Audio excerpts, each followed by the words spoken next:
Sentado no silêncio nas praias da minha mente, no silêncio sentado com o mestre ao meu lado. Quando acalmo a minha mente, eu te sinto mais presente. Como é bom estar no silêncio. A gente tem uma visão de Santo Antônio, naquelas imagens bonitinhas, né? O menino Jesus do lado, todo calmo, todo... E a gente tem imagens dele como santo casamenteiro, e tem várias coisas que se faz com Santo Antônio, bota de cabeça para baixo, o bichinho sofre, né? Muito com as nossas incompreensões. Antônio foi uma figura muito forte, uma figura, inclusive, que a sua força foi a base do seu trabalho. Muita gente não sabe que como fica, e sim, um santo milagreiro, um santo taumaturgo, que realizava milagres e realiza milagres. Toda a egrégora formada em torno da sua obra, da sua passagem do mundo, criou uma falange que, inclusive, despersonaliza a figura, no bom sentido, formando uma falange enorme que trabalha em nome de Antônio. Lógico que existe a personalidade que incorporou, viveu, encarnou nesse mundo em 1190, ou seja, pouco mais novo que Francisco de Assis, já beirando o século XIII, né? Quer dizer, do século XII para o século XIII, em Portugal, em Lisboa, descendente de uma família nobre, que era muito ligada. O reino de Portugal foi o único reino que se estabeleceu integral, nunca foi dividido pelas áreas feudais. Então, era o seu pai muito ligado ao rei, e era Fernando de Bulhões o seu nome de batismo. Esse sobrenome Bulhões tem uma ligação com os cruzados. Ele era descendente de Godefroy de Bouillon, que em Portugal virou Bulhões, né? Que era um cruzado que se estabeleceu junto com alguns templários no primeiro reino cruzado. Então, ele tinha à sua volta toda uma estrutura, não só da sua natureza espiritual, como também da genética da sua família. Ele, contam as lendas, né, e a história sobre ele, que desde criança ele apresentou uma mediunidade de efeito físico absurda, né? E muito atacado, sempre, desde criança, e sempre querendo procurar a divindade. Ao mesmo tempo, é importante a gente falar isso, porque com Francisco de Assis isso é mais evidente, com Antônio fica menos evidente. Era como todo ser, eu já falei isso aqui em outras lives, a energia sexual é uma energia sagrada. Ela é uma energia que faz parte do processo de manifestação da energia criadora. E ela a gente tira esse nome sexual, né? Freud encontrou até um nome, libido, mas que acabou caindo também, né, apenas na área de entendimento da sexualidade. Mas essa energia é a energia sagrada, é a Kundalini, no nome dos Vedas. É uma energia que movimenta toda a vida, e ela pode ser encontrada em diversos planos de manifestação. E todo ser que já tem uma evolução espiritual, quando encarna nesse mundo, ou seja, todo santo e toda santa traz esta carga de energia sexual que normalmente eles conseguem sublimar. Alguns com mais facilidade sublimam, por exemplo, como os orientais, né, que viviam em sociedades que demonizavam, essa é a palavra, menos a sexualidade. E aí, a partir de técnicas de meditação, eles conseguiam fazer com que esta energia sagrada pudesse se sublimar e não ficar restrita apenas ao campo da manifestação pelos órgãos sexuais. Alguns conseguem sublimar com mais facilidade, outros não. A civilização ocidental, principalmente a época de Antônio, onde a igreja demonizava o sexo, colocava o sexo na área das energias negativas, a gente sabe muito disso. O sexo era visto como alguma coisa que vinha do lado mal. Então, quando ele aflorava, não havia técnicas de meditação como as havia no Oriente, né? E no Egito também, por exemplo. Então, a luta com aquilo se dava muitas vezes com a repressão. Antônio lutou muito rápido, muito cedo com isso. Falam até que os pais o mandaram para um convento porque havia na sua casa uma servente, né? Uma pessoa que servia a casa, eles eram ricos e havia uma relação dela com ele. Isso contam as histórias que não são trazidas nas agiografias, nas vidas oficiais dos santos, que infelizmente a Igreja Católica, no caso Francisco de Assis, não conseguiu tanto. No caso de Antônio, isso ficou um pouco mais debaixo da linha da exposição disso, porque eu acho que isso só fala a favor, porque você pegar essa energia e transformá-la em algo luminoso é a coisa muitas vezes muito difícil. Antônio lutou com isso e os pais, ele tinha também, ao mesmo tempo, uma conexão com a espiritualidade muito grande. Disse que na sede de Lisboa, a sua casa ficava exatamente ao lado da sede de Lisboa. Ainda tem hoje, quem conhece Lisboa sabe que a casa de Antônio, você entra na Sé e você vai para a casa onde era a casa dos seus pais. Que ele, no ataque espiritual, desenhou um sinal da cruz na pedra e aquele sinal está gravado ali num dos degraus da Sé, feito com a sua mediunidade de efeito físico, com a sua sensitividade, com o seu poder que transcendia as energias puramente físicas. Bom, e bem, com 15 anos ele vai para o convento de Coimbra, da ordem de agustinianos, e ele se ressalta, né? Ele mostra uma inteligência muito grande e dali ele se destaca dos seus companheiros e se forma em teologia dentro da ordem agustiniana. Só que, naquele tempo, a igreja tinha mais confusão do que qualquer outra coisa. Todas as ordens já estruturadas de muito e há muito estavam ali tocadas pelo ego, pelas brigas políticas, às vezes até brigas que levavam à morte, né? Era por isso que Francisco de Assis, lá na Itália, estava promovendo aquela grande transformação, acendendo aquela luz e criando o movimento franciscano. Antônio estava em Portugal, não sabia disso, mas a sua alma estava ali e certamente a encarnação de Antônio e de Francisco estava como aquele movimento enorme, todo programado no plano superior. Muito bem, ele se forma em sacerdote, se forma em teologia, chama-se Dom Antônio, né? Aliás, não era Dom Antônio, era Dom Fernando, porque ele ainda não tinha mudado de nome. Mas está insatisfeito. Isso ele vai ali com 15 anos, até ter pouco mais de 20 anos, né? 20 e poucos anos, quando ele tem a felicidade de conhecer 3 frades franciscanos que tinham vindo de Assis para receber o corpo de alguns frades martirizados pelos muçulmanos em Marrocos. Quando ele vê, conversando com eles, vê a ordem franciscana, o que propunha Francisco, o amor incondicional, o amor à natureza, o amor a todos os irmãos, a igualdade de todas as criaturas, a igualdade dos seres, aquilo mexe com ele e ele pede licença e ele recebe para deixar a ordem agustiniana e ingressar na ordem franciscana.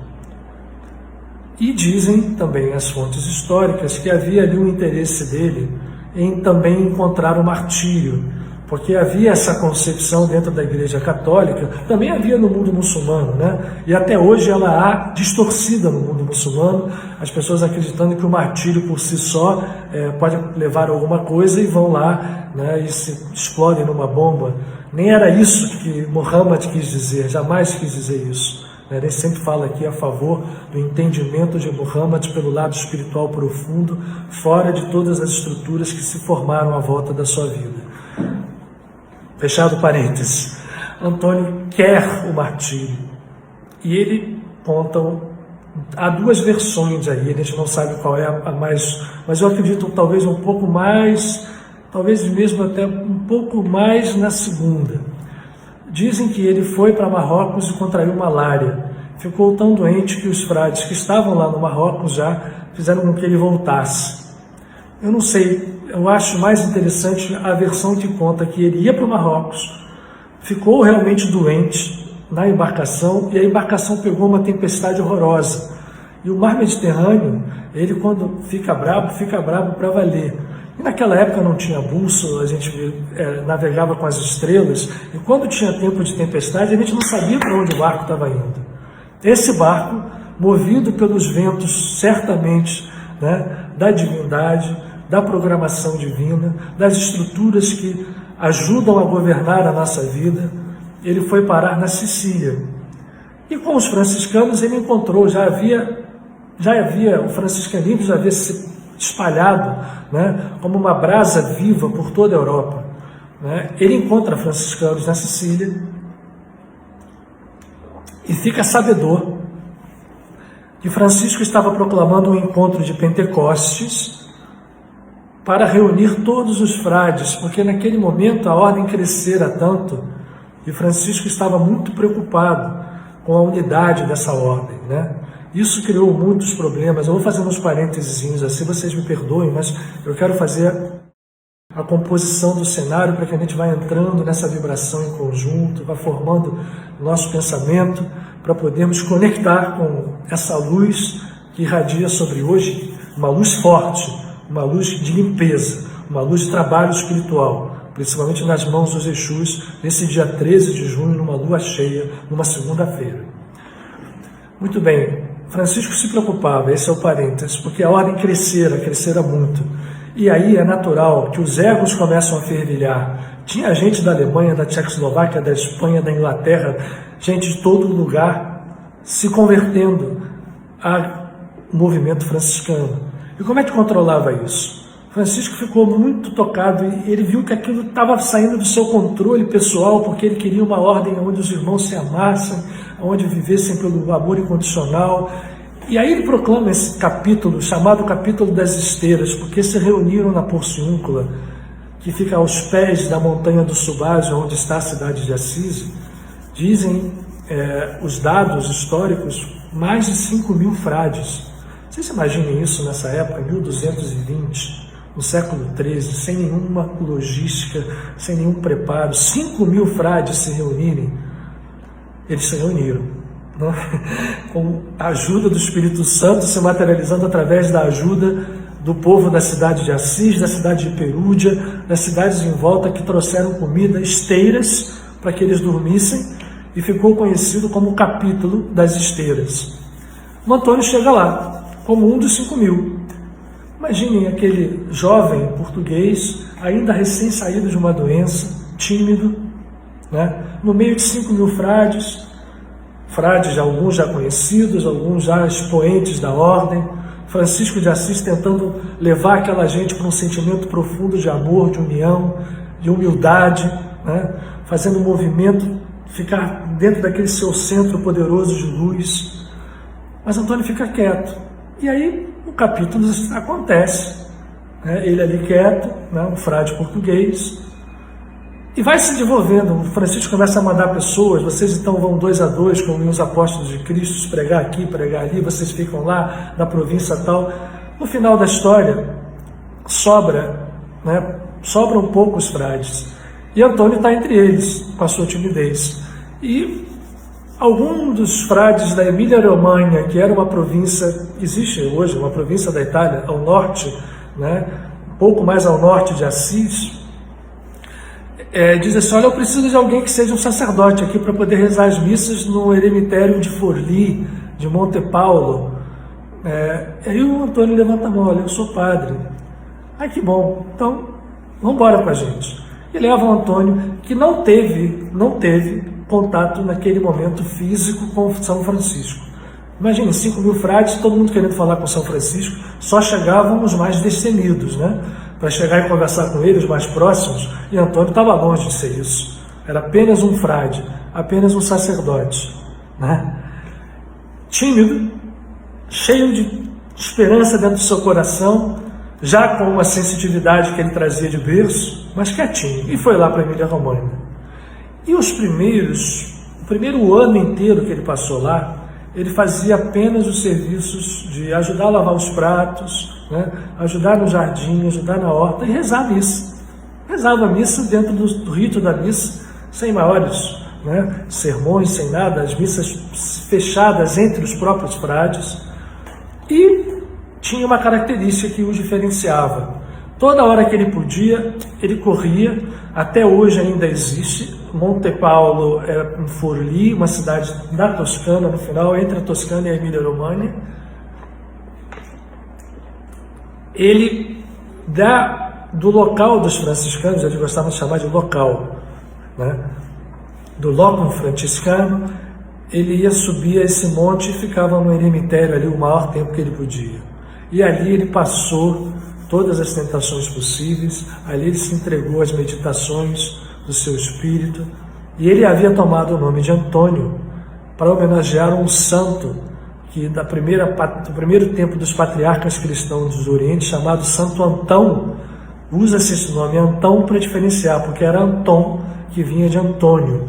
Tem um nome latino que significa aquele que se apresenta com força perante a divindade, aquele que é guerreiro. Bom sinal. Muito bem. Ele fica naquele monte, ele tem ali encontros com a divindade, também tentações muito grandes, e vai cumprindo as suas obrigações. Até que um dia, por uma questão de um encontro com alguns bispos que vinham para que fossem sagrados novos sacerdotes, as pessoas meio até querendo brincar com ele, né? Tem esse frade tímido aí que está aí 1 ano só fazendo isso, fazendo nada. Vamos mandar ele rezar a missa agora, não é para o pessoal fechado, ele vai rezar a missa agora para todo mundo. E aí, gente, quando uma missa é rezada em público, e principalmente para uma missa importante onde seriam sagrados noviços em novos sacerdotes, né, é uma missa mais importante. O celebrante tinha que fazer a homilia. A homilia é o discurso que quem vai à missa católica sabe que todo padre faz, né? Mais ou menos inspirado a padres até hoje grandes sensitivos que fazem homilias belíssimas. Bom, na hora que ele é chamado a fazer a homilia, gente, imagine o que aconteceu. Pasmem todos, porque foi um sermão, certamente ele conectado com seus mentores espirituais, que deslumbrou todo mundo. E o bispo, que estava ali presente para a sagração dos sacerdotes, disse: olha, esse homem prega? Não, o que ele faz? Não, ele cuida da cozinha, ele faz... De hoje em diante ele vai para a pregação. Então, isso mais ou menos pelo ano 1220, Antônio é sacado dos seus... muito a contragosto, tá? E é dirigido à pregação, e aí aparece o Santo Antônio.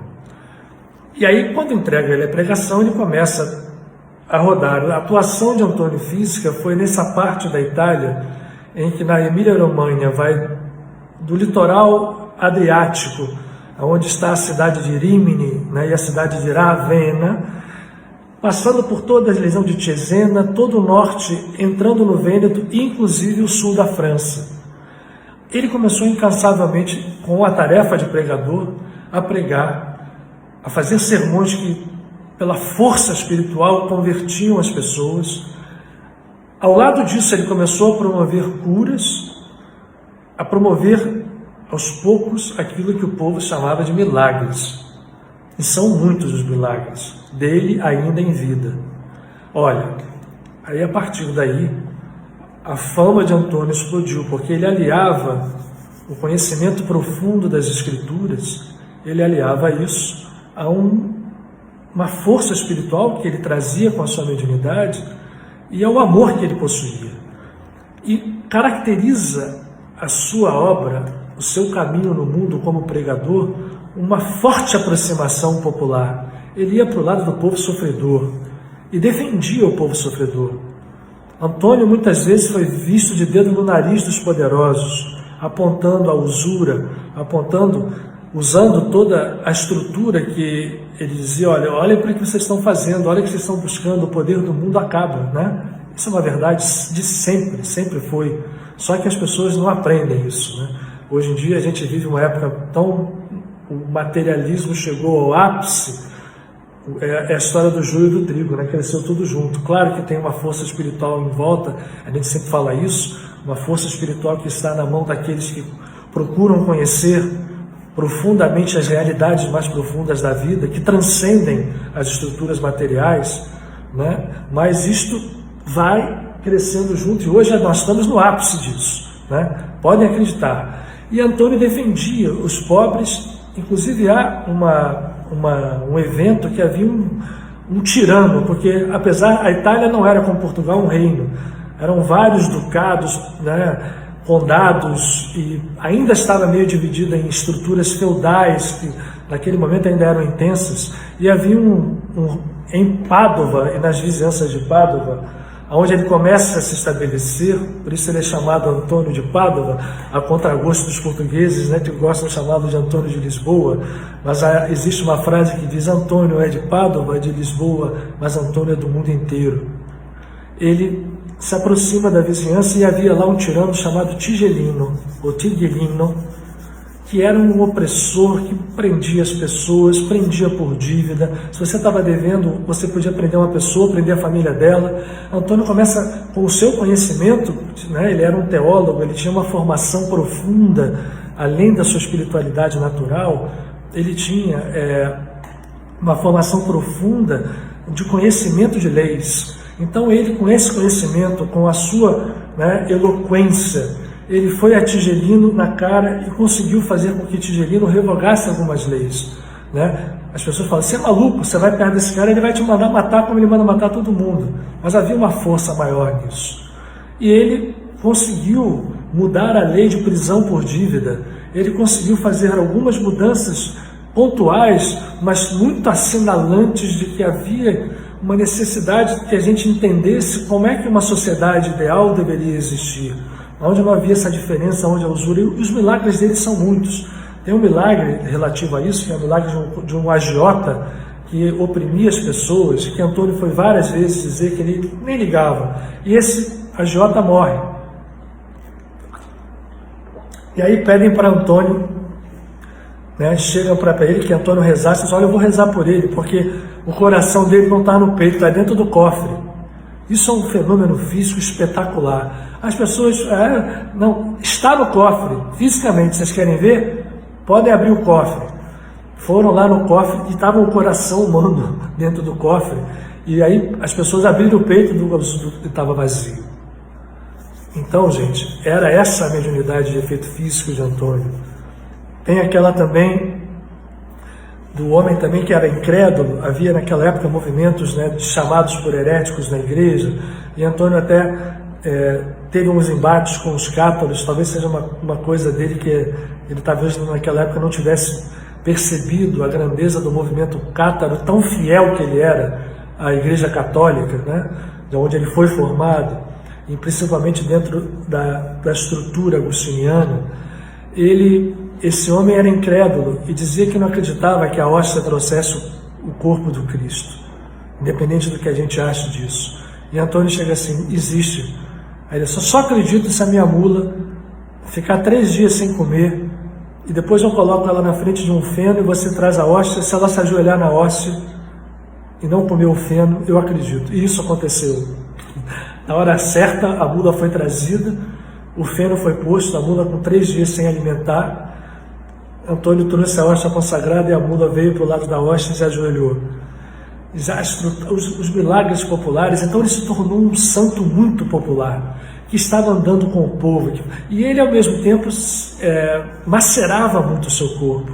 Eu imagino que ele vivesse ainda aquelas tentações, porque era ainda um homem novo, né?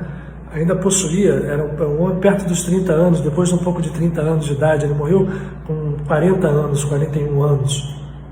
Em 1231, pouco depois de São Francisco. São Francisco morre em 1226. Ao morrer em 1231, ele passa esses anos sendo o novo arauto de Francisco. E Francisco, que não havia encontrado ele pessoalmente no capítulo, vai fazer um evento espetacular, ainda em vida. Antônio está em Arles, que é uma cidade da Provence francesa, no sul da França, e ali ele pregava muito, né? Ele foi inclusive provincial daquela região toda. Depois, né, que Francisco desencarna, ele recebe o cargo de ser o provincial de toda aquela província norte italiana. E ele está reunido em meditação com seus companheiros. São Francisco se biloca, se materializa e pede para que todos seguissem Antônio. Ou seja, Francisco não ouviu no capítulo, mas ouviu o bilocado. Um fenômeno espetacular, né? É muito linda a vida de Antônio, gente. E ele era, então, como eu digo, não era a história do santo casamenteiro, é porque ele reconciliava muitos casais, né? Inclusive, entre os seus milagres está aquele daquele pai que a sua esposa ficou grávida e ele dizia que o filho não era dele. E só acreditava se o filho nascesse com barba. Então Antônio disse, então espera, não faz nada que você vai ver. E a criança nasce com barba. Um menino que quando ele... Um rapaz que quando Antônio estava nos sermões diz assim, aquele que fizer mal à sua mãe, que fizer alguma coisa contra seu pai, né, devia cortar o membro que ele bateu na sua mãe, e ele tinha dado um chute na mãe. Pois não foi lá o rapaz e quase cortou a perna, né, talhou a sua perna de uma forma tão profunda, e aquela correria, Antônio foi lá, rezou, e colocando o ferimento se recompôs, a perna fechou. E muitas curas. E uma vez queriam matá-lo, né? Porque toda pessoa que movimenta esse tipo de força, claro que vem forças contra ele. E ele foi a um jantar onde puseram veneno numa taça. E aí ele diz assim, ele benze o pão, porque era uma das características dele usar o pão, né, e o vinho como estruturas sagradas. Ele benze o pão, e ao benzer o pão, ele percebe que havia veneno no seu vinho. Ele fala assim, vocês puseram veneno aqui, mas eu vou beber. Porque nas Escrituras está que aquele que tem a sua alma e o seu ser conectado à natureza do Cristo, nenhum mal lhe fará, nem veneno, nem picada de cobra, nem nenhuma agressão. Pois Antônio bebe o vinho, nada acontece, depois ele coloca na mesa e se explodem todas as taças. E as pessoas aturdidas, né, passam a temê-lo. E ele continua o seu trabalho de cura, de pregação, de sermões, mas a sua saúde vai minguando, apesar da sua fama ir crescendo. Em Rímini acontece o famoso sermão aos peixes, onde Antônio chega para lá e tenta falar e ninguém quer ouvi-lo. Ele fala, e havia pessoas ali que não eram cristãs, não eram católicas, né? Não queriam ouvi-lo, e ele diz assim, se vocês não querem me ouvir, os peixes do mar vão. Vai para o porto de Rímini e começa a chamar os peixes, e conta a história que os peixes se levantaram, ficaram centenas de peixes com a cabecinha fora d'água, até que Antônio despedisse, no final do seu sermão, aqueles irmãozinhos do mar. Esse é um dos milagres mais famosos, e há inclusive pinturas e pinturas de grandes pintores reproduzindo essas cenas. Então vocês imaginem que Antônio cria uma fama absurda naquele momento, de taumaturgo, de curador, de fazedor de milagres, inclusive o grande milagre que é aquele do tirar o pai da forca, porque havia sido morto uma pessoa em Lisboa, seus pais ainda moravam em Lisboa, joga um cadáver dentro da casa, do terreno onde moravam seus pais, e o pai é acusado de matá-lo. E vai a um julgamento, ia ser condenado. Antônio estava no coro, né, de um eremitério, onde foi hoje a Basílica de Pádua. Ele constituiu o seu lugar predileto, ali onde ele fazia suas paradas depois das suas viagens, né? A Basílica della Santa Madonna, sempre a Maria, sempre a Mãe, né? Não era basílica, desculpem, né? Era uma capelina da Santa Madonna, onde havia um local franciscano. Ele estava ali no coro, e de repente ele é tomado por um sono e fica um bom tempo como que dormindo, e as pessoas já conheciam mais ou menos, né, os seus fenômenos, e o deixam ali. Pois ele vai, se biloca, se materializa em Lisboa, chega no julgamento, intervém, materializa o espírito do desencarnado, que dizem que ressuscita, mas ele, na verdade ele deve ter materializado aquele espírito, que diz de toda a voz que não foi o pai de Antônio que matou, e o pai dele é livrado da forca. Essa notícia depois chega de Portugal a Pádua, e aí vocês imaginem, né? Ele era venerado onde ele ia, mas a saúde dele vai caindo, até que ele não consegue mais fazer as suas caminhadas e vai se reter no seu último ano de vida num eremitério nas vizinhanças de Pádua, que Pádua é muito úmido, né, e era um lugar meio insalubre, e um conde chamado Conde Tiso, que tinha sido curado por ele e que beneficiara muito a ordem construindo um mosteiro, um pequeno lugar para os franciscanos, ele muda para lá, a pedido do Conde Tiso, porque queria, né, ele tinha asma, ele tinha uma ciência cardíaca, provavelmente vindo da malária, naquela época, e ao mesmo tempo que ele não cuidava do seu corpo, da sua saúde. E ele escolhe, ele diz, eu vou, mas eu não quero ficar nesse lugar, que esse lugar é muito, né, é muito rico para mim. E vai pedir que havia uma nogueira, e a nogueira tinha uma copa que fazia uma espécie assim de um conjunto, assim, de um abrigo. E ele pede para construírem ali uma pequena cela em cima da árvore. E ele passa os últimos meses de sua vida, eles colocavam ele em cima da árvore, as multidões se juntavam ali, ele pregava. Dizem também as tradições que, ao fazer a pregação, havia um fenômeno que todas as pessoas escutavam nos seus próprios dialetos. Havia uma xenoglossia em conjunto, gente, imaginem isso, né? Pessoas que vinham de fora na sua língua, pessoas que vinham da Itália, onde há muitos dialetos, no seu próprio dialeto. E ele fazia a pregação, e na pregação havia curas sem que ele tocasse mais ninguém, né? E aí ele era conhecido como Il Santo em vida, Il Santo Antônio. Bom, o último grande fenômeno é que ele já muito depauperado, quase que obrigado, é levado pelos seus companheiros para dentro desse convento que o conde Tiso tinha feito. E o Tiso era curioso, né? Mas graças a Deus que a gente tem essa curiosidade, né? Que historicamente nos deixou essa informação que leva, aí vocês vão entender a imagem de Santo Antônio, como ela é e por que ela é.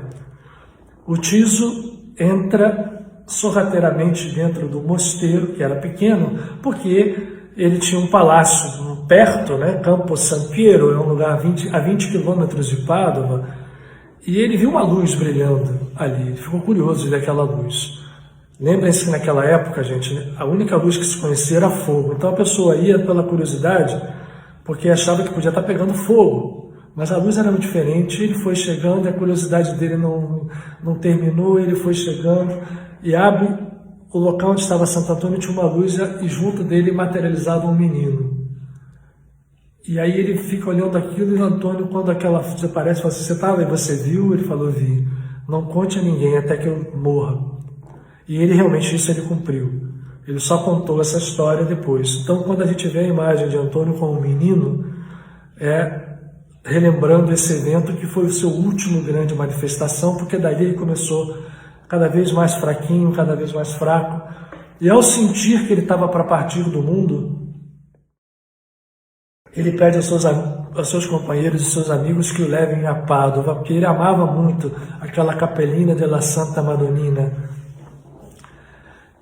E aí, muito a contragosto, né? Você não vai viajar, você não pode, os companheiros tentam, principalmente dois, que eu quero frisar aqui, dois grandes companheiros de Antônio, que a gente tem, nós temos, eu digo todos nós, a graça de podermos ter perto também.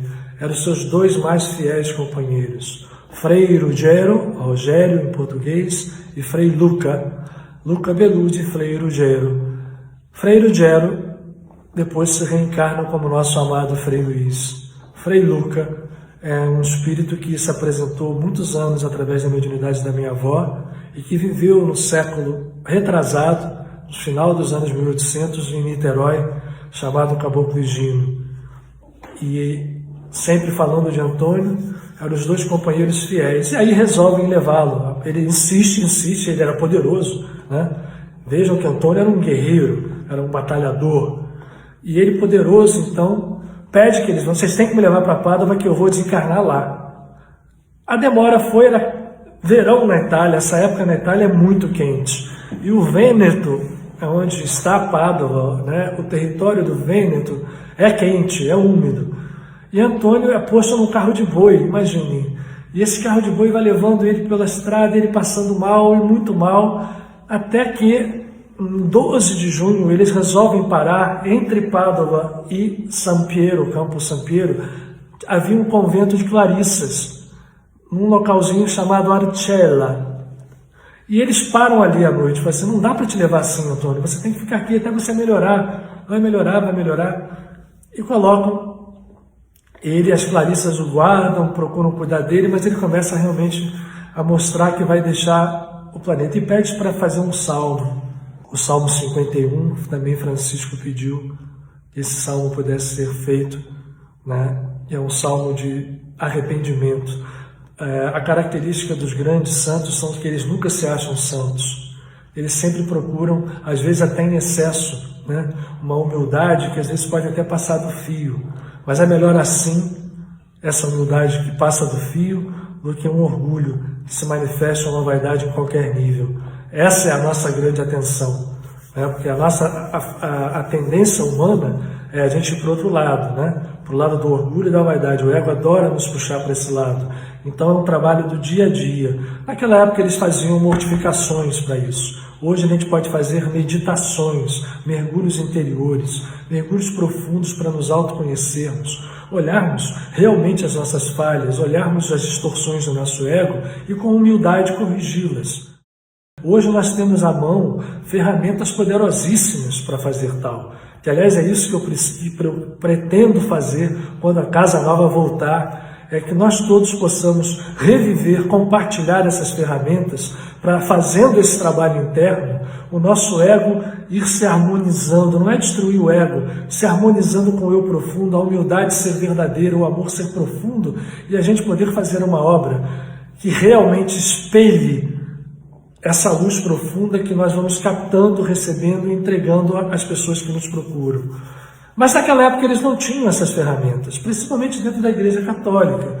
Havia muito mais repressão e ele tinha feito isso em vida no seu corpo, com as meditações que ele podia fazer, mas, enfim, ele estava ali, estava pronto para partir, pede esse salmo de arrependimento, e é bonito que Arcella ainda tem hoje, poucas pessoas conhecem, uma igreja onde tem exatamente o local que ele partiu, e as últimas palavras dele, com um semblante já completamente calmo, ele diz: "Io vedo il mio Signore", eu vejo o meu Senhor. Ele estava vendo a figura profunda do Cristo, a figura iluminada do Cristo vindo à sua direção. Parecem as palavras de Estevão, quando foi martirizado: "Eu vejo o meu Senhor", quando recebia a saraivada de pedras, né? Ainda com Paulo endurecido, contemplando isso, feliz, "Eu vejo o meu Senhor". E aquilo, naquele momento, enche de luz o ambiente. Antônio parte, e o que é interessante é que, como a santidade dele já estava tão popular, vejam que Francisco de Assis tinha uma visão popular, mas Francisco tinha à sua volta algo um pouco mais fechado, porque Francisco se entregava por completo nos 2 últimos anos finais e curava, e as pessoas tinham um pouco acesso a ele. As suas curas eram passando nas multidões, mas Antônio ia para o meio, né? E, portanto, quando se sabe da morte dele, também conta a tradição que as crianças da cidade de Pádua, crianças saíam pela rua. Imagina, em Campo Arcella está a 15 quilômetros de Pádua, mais ou menos, 15 a 10 quilômetros, naquela época era uma distância.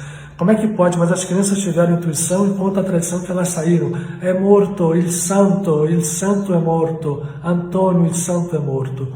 Por isso se fala que uma das grandes falanges que trabalham com Antônio são os espíritos que se manifestam sob a forma infantil. Ele trabalha, agora vamos falar disso, né? Antônio, depois que desencarna. Na sua época já era Papa Gregório IX, que Chico Xavier, dizem aqueles que estiveram perto do Chico, localiza como o Gregório do livro Libertação. Olha isso. Mas Gregório IX era um Papa que gostava dos franciscanos e admirava Antônio. Ele chamava Antônio a Arca do Testamento. E como de Santa Clara também, ele adorava Santa Clara. E ele canoniza Antônio 6 meses, é o santo que foi canonizado mais rápido na história da Igreja, 6 meses após a sua desencarnação. E que dia era? Era o dia 13 de junho de 1231. O dia que hoje se repete no calendário gregoriano, sob uma lua cheia, ainda que nós não estejamos vendo nos céus, ainda estava nublado, mas uma lua cheia poderosa numa segunda-feira. O que contam as tradições espirituais? Que Antônio, depois da sua desencarnação, como Francisco, como Padre Pio, como muitos outros grandes mensageiros, não quis ficar plenamente liberto e ir para os planos de consciência superior de forma permanente.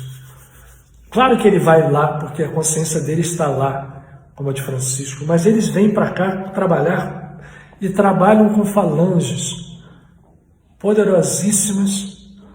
E aí a tradição da Umbanda, na sua intuição fenomenal, vinculou uma das áreas de trabalho de Antônio. Reparem que uma entidade dessa ordem trabalha com milhares de espíritos, espalhando esse processo numa egrégora que não centraliza apenas na individualidade que encarnou naquele período histórico. É muito interessante isso. Então, entre essas falanges estão os Exus.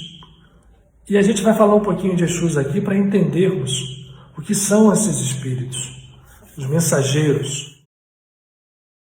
Só para terminar em Antônio, contar uma história interessante que eu já repliquei aqui, que está nos livros de Humberto de Campos, que falava que o Bezerra de Menezes, depois que desencarnou, ele também era muito popular aqui no Brasil, principalmente no Rio de Janeiro. As pessoas iam pedir coisas a ele, quando ele chegava, pediam para fazer horrores, né? Pediam a Bezerra, olha, mata aquela pessoa ali que está me prejudicando, faz isso, aquilo, tira aquela do outro. E o Bezerra, um belo dia, vi tantas pessoas pedindo, ele ficou, lá no mundo espiritual mesmo, ficou meio deprimido. E foi para um lugar ermo, estava rezando, quando de repente ele sente uma mão bater aqui, quando ele vira era Antônio. E Antônio diz a ele, por que você está assim, meu irmão? E Bezerra conta. Antônio diz assim, vem comigo. E leva ele, vamos a um lugar. Leva ele a uma igreja dedicada a Santo Antônio. Coloca teu ouvido espiritual, vê o que as pessoas estão pedindo. E aí, pedidos escabrosos. Né? Pessoas pedindo coisas do ego. Eles assim, ainda que eles peçam isso, ainda assim nós temos oportunidade de fazer alguma coisa sempre.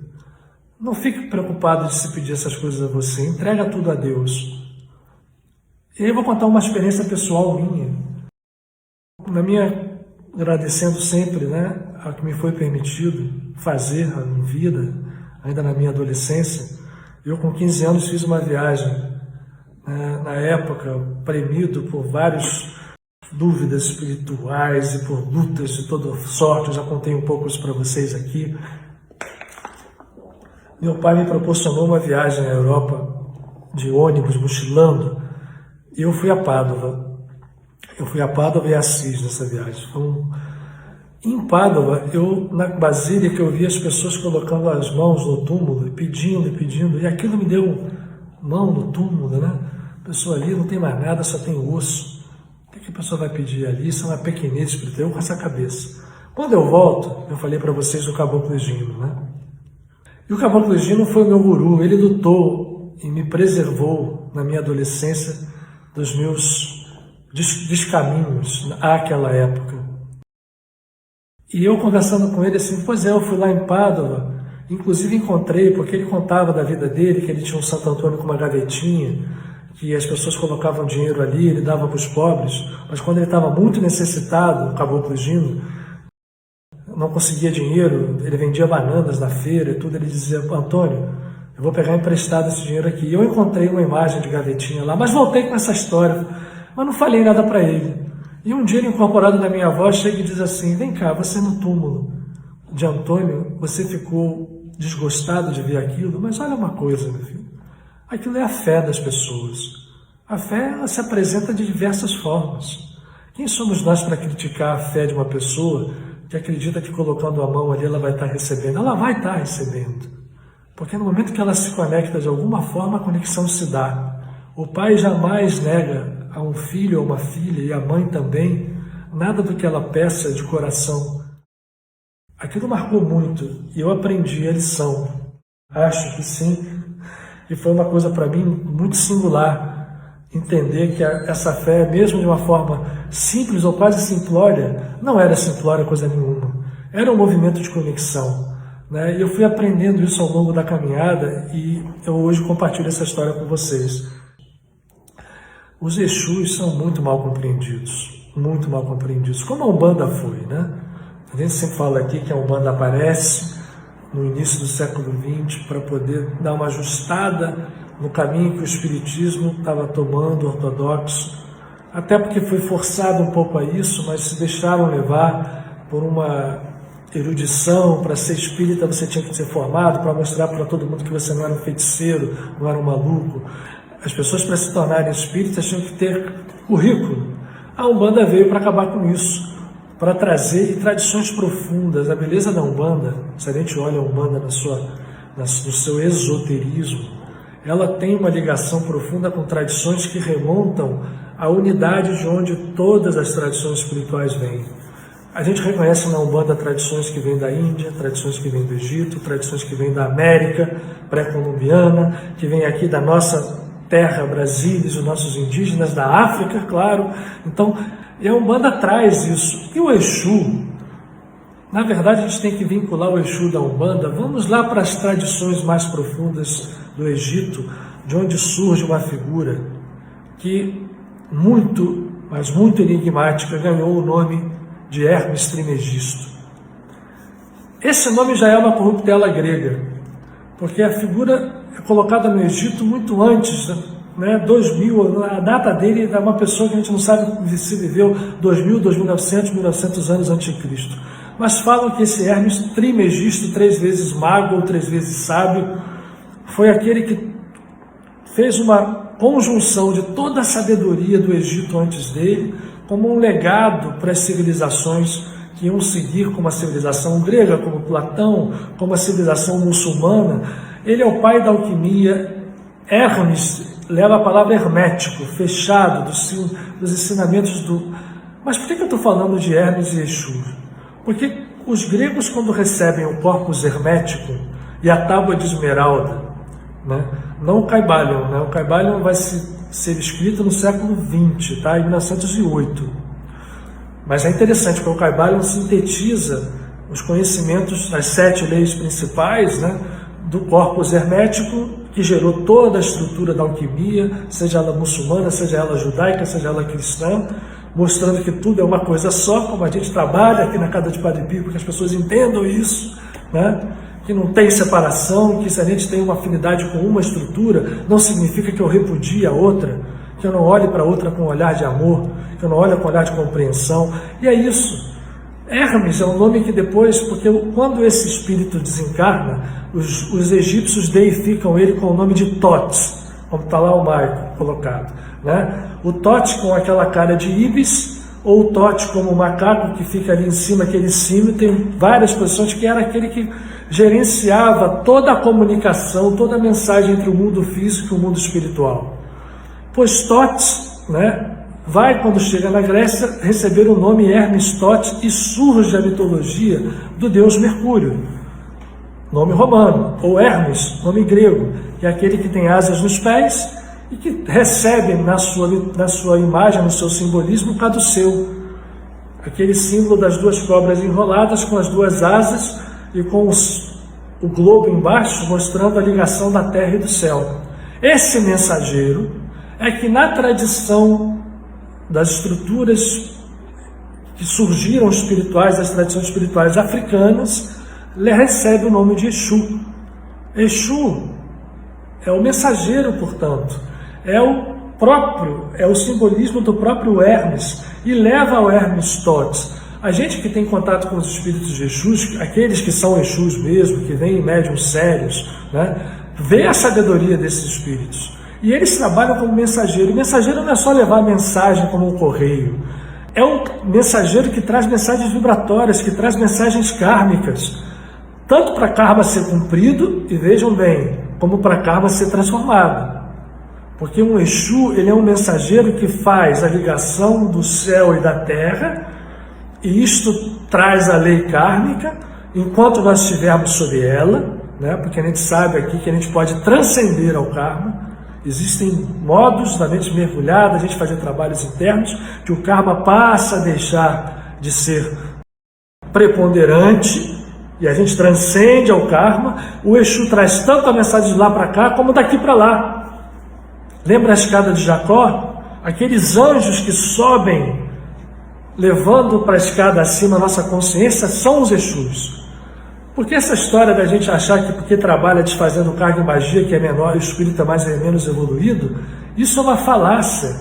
Porque eu estou falando de Antônio esse tempo inteiro para mostrar que Antônio ia com a mão na massa no povo. E ele, quando vai para o mundo espiritual, ele se liga, e a sabedoria da Umbanda traz as falanges de Jesus, para que essas estruturas, essas mensagens possam ter caminho livre, para aqueles que fizerem os movimentos internos possam se conectar com o Exu e receber do Exu, né, a graça, vamos chamar assim, de pegar a sua mensagem e levar acima para que os senhores do karma possam modificá-la, possam transformá-la, e aquilo vem para baixo. Toda essa história se conecta, né? Então o Hermes, o mensageiro, o Exu, que é o mensageiro, são estruturas absolutamente necessárias e não tem diferença nenhuma, menos ou mais luminosas.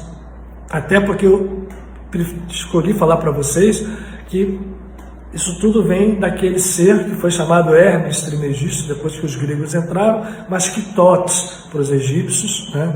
O Thoth, o deus que faz a coligação dos mundos, que pesa os corações junto com Anubis, na tradição profunda do Egito. Então, hoje é um dia tão profundo em que a gente encontra Antônio numa segunda-feira, dia consagrado a esses mensageiros, porque a Lua tem todo esse processo. A Lua é um reflexo, na verdade, um reflexo e o que reflete as estruturas humanas. A Lua reflete os nossos karmas de cima para baixo e apanha os reflexos que a gente manda para cima. Portanto, a gente tem uma influência da Lua o tempo inteiro. Mas quando a gente consegue fazer com que a Lua cheia reflita plenamente o Sol, isso foi algo que os sufis, por exemplo, trouxeram como símbolo vivo. A Lua crescente se transforma numa Lua cheia, naquele momento de plenitude. A gente pode, muitas vezes, como hoje, dar saltos kármicos, saltos profundos, libertarmos estruturas que estão nos prendendo dentro do nosso ser, fazer com que coisas que o nosso ego carrega há milênios possam transcender ao tempo. E hoje, mais do que nunca, nós temos condições de fazer isso, porque mesmo que aí isso ainda seja mal usada, porque tem gente que vai, até com boa intenção, se apropriar das estruturas que a ciência traz, hoje a ciência nos traz informações que cada vez tornam mais claro que nós jamais, que as tradições espirituais jamais estiveram distantes da verdade, né? A transcendência da existência fora das vibrações do plano físico, a vibração, o ritmo, né? A correspondência que está em cima, que está embaixo, essas leis hoje sagradas do hermetismo podem ser revisitadas, e é o que a gente vai procurar fazer daqui para frente, com olhares científicos que mostram, por exemplo, que a lei de causa e efeito, ela é rígida, verdadeira, matemática, mas que nós podemos transformá-la, porque hoje nós sabemos que o tempo é relativo, e o tempo, as estruturas que causam e são efeitos, se expressam no tempo, mas como o tempo é relativo, e hoje a ciência está levando quase que de uma forma absolutamente incontestável a inexistência do tempo, como a gente o entende. Ele existe, mas de uma outra forma, não é assunto para hoje. Mas esses processos permitem que a gente faça esses trabalhos. Isso é que nós somos convidados a fazer. E o grande segredo disso tudo é basear esse trabalho no amor incondicional, gente. Porque tudo isso aqui que a gente falou, se a gente não tiver amor, como diz todo grande discípulo de todo grande mestre, principalmente aqueles, de nada vai resultar se não houver amor. A gente precisa se basear no amor. Ele está colocando aqui essa pergunta, guardiões tipo peões. Não é bem isso, entendeu, Jandira? É isso também. Mas quando a gente coloca só de guardiões e peões, a gente está entendendo eles como trabalhadores menores. Eles fazem esse trabalho, mas os grandes Exus, chefes dessas estruturas, são grandes sábios, que encarnaram muitas vezes, alguns até nem encarnaram, vêm direto de outros planetas, e eles fazem a estrutura kármica funcionar junto com os elementais, e mais, podem fazer a estrutura kármica se transcender. Eles estão prontos para isso. Mas como Jacó, nós temos que deitar nossa cabeça na pedra e elevar a nossa consciência e entender que existe uma escada que eleva a nossa consciência até os céus. E os mensageiros que abrem caminho para isso, podem acreditar, são os Exus, os verdadeiros Exus. Não são os quiumbas, aqueles que se fantasiam, que as pessoas confundem. Então eles são trabalho braçal? Sim. Mas imagine uma sociedade, essa manhã, já viram quando o pessoal do lixo, esses grandes trabalhadores que recolhem o nosso lixo, param? O que acontece com uma cidade? Então eles fazem esse trabalho de limpeza espiritual na esperança, né? Como se a gente, assim, gente, estou limpando aqui, agora olha o lixo que vocês estão jogando, vê se joga menos. E se jogar uma coisa boa, eu vou reciclar, eu vou transformar isso em luz, eu vou pegar como se fizesse uma flor de lótus surgir do pântano. Eles são para isso, para levar os nossos estados de consciência mais alto, para que a gente saia da ilusão do ego, para que a gente saia da ilusão de nos acharmos alguma coisa que não somos, quando a gente olha na ótica do ego. Na ótica do ego, a gente se acha o que a gente não é. Quando a gente tem humildade, a gente se enxerga como nós somos. Mas para isso a gente precisa fazer o ego se submeter ao eu e não tentar fazer com que o ego seja o dono do eu. Não é, não será nunca. Vamos fazer então a nossa meditação. Muita gratidão a Antônio, a Francisco, a Padre Pio, a Clara. Eu falei para vocês o Salmo 51, que o Antônio rezou, mas eu não vou ler ele todo não, para a gente não ter tempo, só vou ler uma frase, que é uma frase que é tida como um mantra dentro da Kabbalah, muito poderosa, que está no Salmo 51, que é o Salmo quando Davi faz o seu arrependimento. Então ela é um salmo muito usado, foi muito usado por todos os santos por isso, né? Porque ele diz, Davi diz: purga-me completamente da minha iniquidade, purifica-me do meu pecado, pois reconheço a minha transgressão e ante mim está sempre Ele. E Ele pede essa limpeza espiritual. Essas ferramentas de limpeza existem e são poderosas. Mas a frase que eu quero ressaltar é essa aqui: ó Eterno, e depois eu vou falar em hebraico, que é um mantra. E vocês podem ir, né? Eu até posso colocar depois, se o Michael quiser colocar na página, para quem quiser usar. Ó Eterno, cria em mim um coração puro e renova a integridade no interior do meu espírito. Olha que frase forte. Cria um coração puro e renova a integridade no interior do meu espírito. É isso que a gente está buscando. Esse é o resgate. A integridade, ou seja, a inteireza, a união dos polos, né? O feminino e o masculino transformados em um. O casamento sagrado da luz que está fora, com a estrutura, com a chama que lá está dentro de nós. Essa frase em hebraico, dizem, inclusive a tradição cabalística, que é uma dica que quem repeti-la em hebraico 13 vezes, vai mudando a roda da fortuna para o seu lado, a seu favor. A frase que eu falei agora em português, ó Eterno, cria em mim um coração puro e renova a integridade no interior do meu espírito é Lev tahor berali Elohim veruach nachon hadesh vekirbi. Lev tahor berali Elohim veruach nachon hadesh vekirbi. Eu recomendo, isso funciona, né? Como funcionam estruturas de todas as tradições. Como o Laroye que vocês falaram funciona. Só a saudação já funciona. Como o ave em latim funciona. Então, gente, vamos nos unir agora, aproveitar essa força, essa lua cheia. Vamos meditar na lua cheia, vamos fechar nossos olhos. Vamos respirar fundo. Uma vez, 2 vezes, 3 vezes. E vamos nos ver em um círculo e vamos sentir os nossos corações conectados por esse círculo que gira intensamente, como se estivéssemos numa clareira, numa mata, com a lua cheia brilhando sobre as nossas cabeças.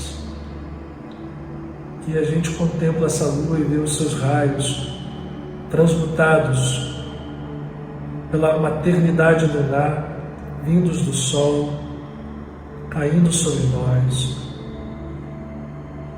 Esses raios dourados saem da lua, tocam as nossas cabeças, tocam os nossos corações. principalmente os nossos corações, purificando essa grande clareira que a floresta rodeia, nesse céu em que a lua, apesar de tão brilhante, não apaga as estrelas. É um céu espiritual. E nós aqui estamos, sentados, de pernas cruzadas, ou na posição mais confortável, na nossa visão mental. E a cada respirar, a gente recebe esse influxo da lua a limpar todo o nosso corpo, porque ali estão as memórias, ali estão as estruturas que nós criamos com o ego no passado e que criam as energias, as vibrações que manifestam o nosso karma. Mas agora nós queremos mudar isso.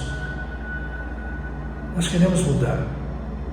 Nós queremos transformar o nosso ser no reflexo vivo da luz, como essa lua cheia, da luz solar, feminino e masculino sendo um, conectando todas as estruturas do nosso ser em profunda devoção, em profundo amor, apagando tudo aquilo em nós que se desconecta do amor. E, portanto, nós jogamos perdão. Perdão a quem ferimos. Perdão ao nosso próprio inconsciente, ao nosso próprio ser interior, que carrega essas dores, que transforma-se em ações kármicas em nossas vidas. Que isso seja limpo agora. Que esse fogo sagrado que vai surgindo no centro de nós, que é a resposta do nosso coração a essa luz que a lua nos devolve. Nós elevamos uma grande fogueira no centro desse encontro que brilha sob a luz da lua. Vamos agora, nesse momento, ficar um pouco em silêncio, sentindo atuar em nós. Se estamos sentindo alguma coisa em nosso corpo, algum desconforto, o corpo reflete. É ali que precisa ser trabalhado para que saia dali alguma informação ruim. Então, confiantes nas falanges de Antônio de Pádua e no poder dos Exus da caridade, vamos deixar que essas forças limpem esses eventuais desconfortos que estejamos sentindo e que isto possa se dirigir a todos os nossos amados nesse momento, aos nossos filhos, aos nossos pais, mães, irmãos, amigos, a todos os seres que habitam nesse planeta. Todos esses desconfortos sejam limpos pelos mensageiros poderosos, os Exus da caridade, junto a cada um de nós, nessa clareira sagrada, aonde as nossas consciências se transportam, aonde esse fogo sagrado desta fogueira ficará ali aceso. Aqueles de nós que queiram voltar em suas meditações a essa clareira encontrarão sempre alguém tomando conta dessa chama. E mesmo que a lua não esteja como está agora, plena, em plenilúnio, refletindo a luz do sol, a fogueira será a luz da nossa esperança, a luz da nossa fé, a luz da nossa certeza de que estamos numa batalha que vamos vencer. Mas é a batalha do amor, é a batalha da oração, é a batalha da meditação, é a batalha da vida plena que transforma toda a morte em uma plenitude que revive dentro de nós a nossa verdadeira natureza. Essa é a única morte. Mas que a saúde brinde a cada um de nós, que a abundância viva em cada um de nós, que a alegria viva em cada um de nós, que essa luz possa se manifestar em nós e através de nós, para que sejamos também nós mensageiros, repartindo esse amor verdadeiro, essa humildade verdadeira, essa paz verdadeira. Porque a saudação de Francisco vale para Antônio e vale para nós sempre, porque é a saudação do Mestre: paz, paz e bem.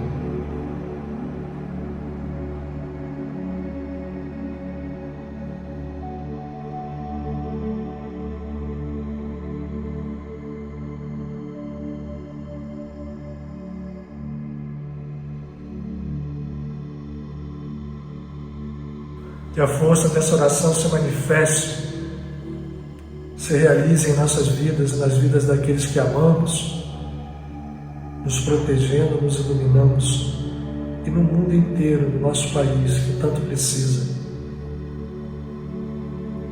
Essa força viva, viva em nós, e sejamos dela mensageiros. Graças a Deus. Amém e amém.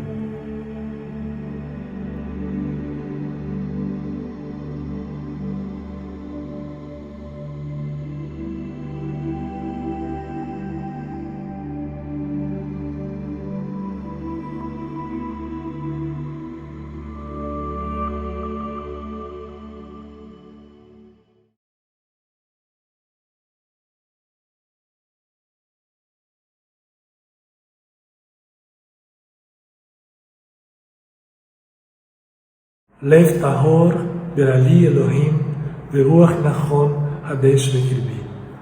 Lev tahor berali Elohim veruach nachon hadesh bekirbi. Lev tahor berali Elohim veruach nachon hadesh bekirbi. Lev tahor berali Elohim veruach nachon hadesh bekirbi. Lev tahor berali Elohim veruach nachon hadesh bekirbi. Lev tahor berali Elohim veruach nachon hadesh bekirbi. Lev tahor berali Elohim veruach nachon hadesh bekirbi. Lev tahor berali Elohim veruach nachon hadesh bekirbi. Lev tahor berali Elohim veruach nachon hadesh bekirbi. Lev tahor berali Elohim veruach nachon hadesh bekirbi. Lev tahor berali Elohim veruach nachon hadesh bekirbi. Lev tahor berali Elohim veruach nachon hadesh bekirbi. Lev tahor berali Elohim veruach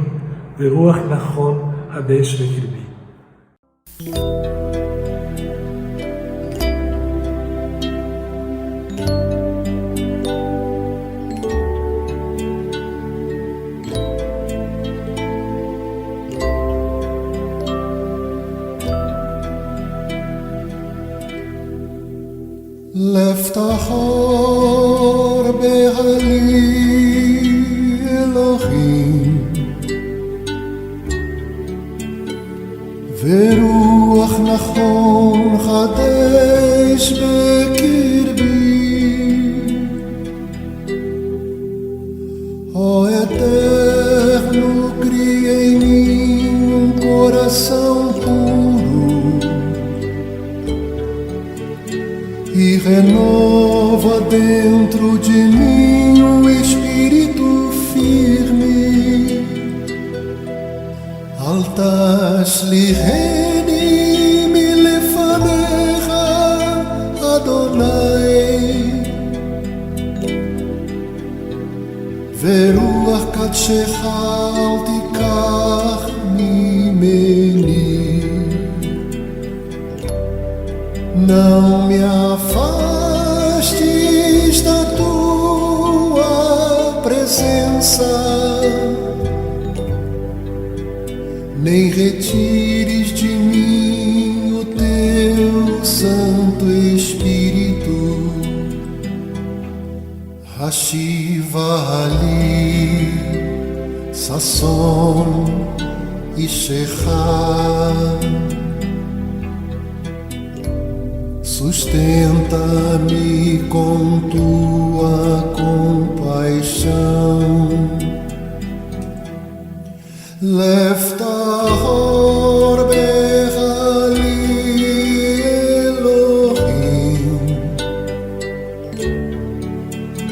veruach nachon hadesh bekirbi. Ó Eterno, cria em mim coração puro e renova dentro de mim espírito firme. Altas liheni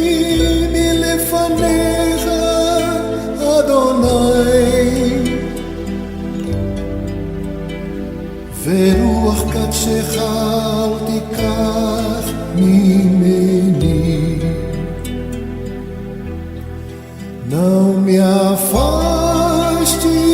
da tua presença, nem retires de mim o teu Santo Espírito. Hashivali Sasson Ishecha, sustenta-me com tua compaixão.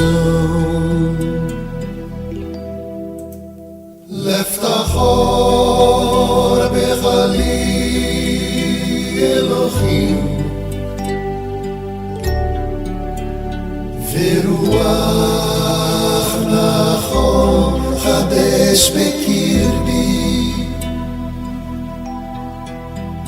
Ó Eterno, cria em mim um coração puro e renova dentro de mim um espírito firme. Altashireni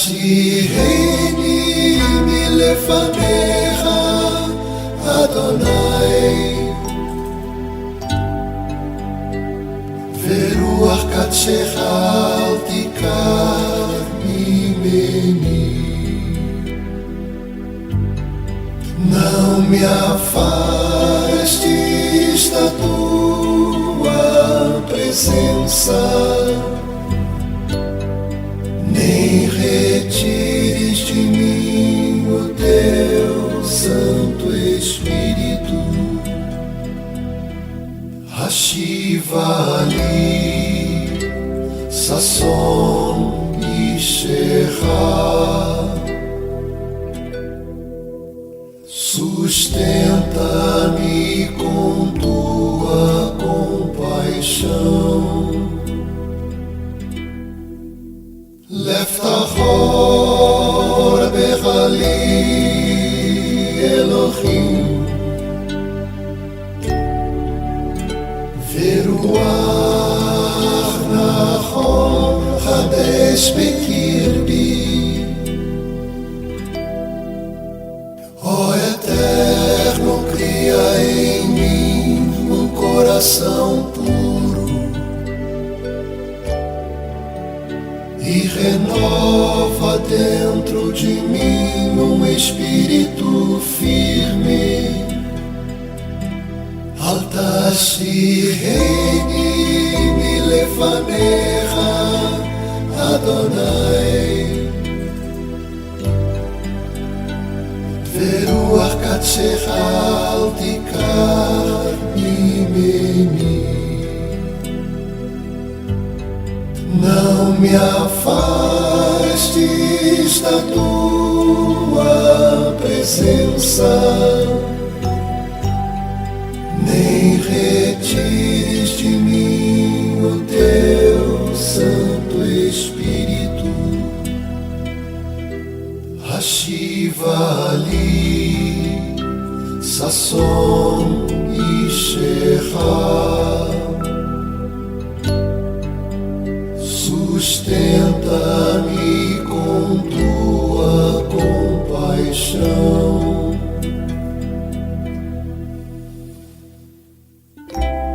Sustenta-me com tua